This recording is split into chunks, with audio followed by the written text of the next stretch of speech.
Continuando com os estudos apologéticos, hoje a gente vai falar um pouco mais sobre o argumento moral. E a pergunta que perpassa por todo esse argumento é se nós podemos ser bons sem Deus. Muito embora os cristãos achem em Deus uma fonte de força moral para o percurso de suas vidas, seria um ato de ignorância dizer que incrédulos, no modo geral, eles também não vivem suas vidas pautadas na moralidade e no bem. A primeira coisa que nós devemos notar é que há uma vasta diferença quando nós perguntamos se podemos ser bons sem a existência de Deus e sem acreditar na existência de Deus. Quando nós fazemos essa primeira pergunta, o que nós na verdade propomos é uma pergunta sobre a natureza dos nossos valores morais. Os valores morais é aquilo que orienta, fundamenta e pauta as ações de um indivíduo e aquilo que ele tem por certo, errado, bom ou mal. Alguns filósofos, na verdade, eles pensaram que a moralidade ela fornece um bom argumento em favor da existência de Deus.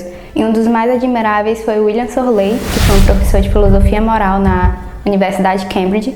E na sua obra Moral Values and the Idea of God, Valores Morais e a Ideia de Deus, Shorley sustentava que a maior esperança para que nós tivéssemos uma visão racional e unificada da realidade seria defender Deus como sendo base das ordens natural e moral. Ele também sustenta que existe uma ordem moral objetiva que faz parte da realidade e independe de nós tanto quanto a ordem natural das coisas. E segundo a ótica de Shorley, da mesma forma que nós podemos presumir a realidade do mundo dos objetos a partir das nossas experiências sensoriais, nós também podemos presumir a realidade da ordem moral de acordo com as nossas experiências morais. E a cosmovisão que uniria essas duas ordens numa forma explicativa mais coerente, segundo Shorley, seria defender a existência de Deus. E então, com isso, nós chegaríamos em duas premissas. A primeira delas é que se Deus não existe, não existem valores morais objetivos nem deveres. A segunda é sim, valores morais objetivos e obrigações existem, logo se segue que Deus existe. E para essa primeira premissa, nós temos que ter cuidado em duas distinções, o significado de duas delas. A primeira é a diferença entre valor e dever.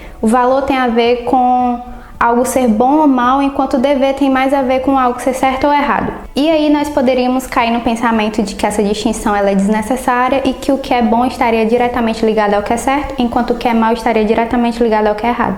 Mas o pensamento, ele vai um pouco além disso. O dever moral, ele tem mais a ver com uma obrigação, com o que se deve ou não fazer. Mas você não é moralmente obrigado a fazer algo somente porque seria bom que você fizesse. Seria muito bom, por exemplo, se nós nos formássemos em medicina, mas nós não estamos moralmente obrigados a nos tornar médicos. E nós também devemos nos atentar à diferença entre objetivo e subjetivo. Por objetivo se entende aquilo que não depende da opinião das pessoas e a respeito do que elas pensam, e por subjetivo por aquilo que depende. Então, afirmar que existem valores morais objetivos é dizer que algo é bom ou mal, independente do que as pessoas pensem. Da mesma forma, se nós afirmarmos que existem deveres morais objetivos, é afirmar que algumas atitudes são certas ou erradas, independente também do que elas acham. Então, por exemplo, afirmar que o Holocausto ele foi uma atitude objetivamente errada é dizer que foi errado, ainda que os nazistas que o levaram adiante achassem que estavam fazendo a coisa certa. Então, a primeira premissa afirma que se Deus não existe, valores e deveres morais não são objetivos nesse sentido. E nós vamos tentar defender essa premissa, porque é o que nós acreditamos. Consideremos, então, os valores morais. Os valores morais, eles são tradicionalmente baseados e fundamentados na pessoa de Deus, porque é o bem supremo. Os valores morais, eles são tradicionalmente baseados e fundamentados na pessoa de Deus, que é o bem supremo. Mas se Deus não existe, então que fundamentos teriam esses valores? A forma de ateísmo mais popular é o naturalismo, que diz que as únicas coisas que fazem parte da realidade são aquelas descritas nas melhores teorias científicas. Mas nós sabemos que a ciência ela é moralmente neutra. Logo, se segue que os valores morais, eles não existem de fato na realidade, que seriam meras ilusões humanas. E mesmo que um ateísta estivesse disposto a ir além dos limites da ciência, por que pensar, dado uma visão ateísta, que os seres humanos eles seriam moralmente valiosos? Uma visão naturalista diz que esses valores eles foram incutidos em nós a partir da evolução e também do condicionamento social. E assim como os animais eles demonstravam um comportamento de cooperação em bando, porque a seleção natural determinou que isso seria vantajoso para a sobrevivência, eles acreditam que os seus parentes primatas eles repetiram esse tipo de comportamento e que então se desenvolveu essa espécie de moralidade de bando. Mas não há nada nessa visão que faça dessa moralidade algo objetivamente verdadeiro, porque se nós voltássemos o filme da evolução, outras pessoas com outros conjuntos de valores, eles poderiam muito bem ter evoluído também. E aí nós nos perderíamos do que temos e pensamos e achamos hoje. E agora nós consideremos os deveres morais. Eles são fundamentados na vontade de Deus, nas suas ordens divinas, como descrito nos 10 mandamentos no livro de Êxodo. Mas dada a visão ateísta, nós somos animais e animais não têm deveres morais um para com os outros. Quando um mata, ele apenas mata, não o assassina. Assim, se Deus não existir, é difícil pensar porque nós nos sentimos nessa obrigação para com os outros. Quem incutiria em nossos corações esses valores e por que eles existiriam e de onde eles viriam? E porque também todos concordaríamos que certas atitudes elas são de fato erradas, independente do que a maioria das pessoas acha, como assassinato, estupro e enfim, outras atitudes que não são apenas atitudes más. Nós concordamos que elas são objetivamente erradas e que não se deve acontecer na realidade. A existência de Deus é necessária para que os valores morais sejam objetivos. Existe também outra objeção que é o dilema de Eutífon, que ele recebe esse nome por conta de um dos diálogos de Platão, que basicamente diz que há algo bom porque Deus deseja que seja assim, ou Deus deseja algo porque é bom. Se algo é bom porque Deus deseja que seja assim, então o bem seria arbitrário. E se Deus deseja algo porque é bom, o que é bom ou mal independem de Deus. Mas nós não devemos nos prolongar muito nesse dilema, porque esse dilema é falso. Existe uma terceira alternativa, que é a que nós cremos. Deus deseja algo porque Deus é bom, e a própria natureza de Deus é o padrão do que é bom. E os seus mandamentos são para nós a expressão de sua natureza. Então os valores morais, eles não independem de Deus e o próprio caráter de Deus define aquilo que é bom. Deus, ele é essencialmente misericordioso, justo, bondoso, amoroso, então a sua própria natureza define isso. Assim, o que é bom ou mal é definido a partir da sua natureza e o que é certo e errado a partir de sua vontade. Então Deus deseja algo porque Deus é bom e algo é bom porque Deus deseja.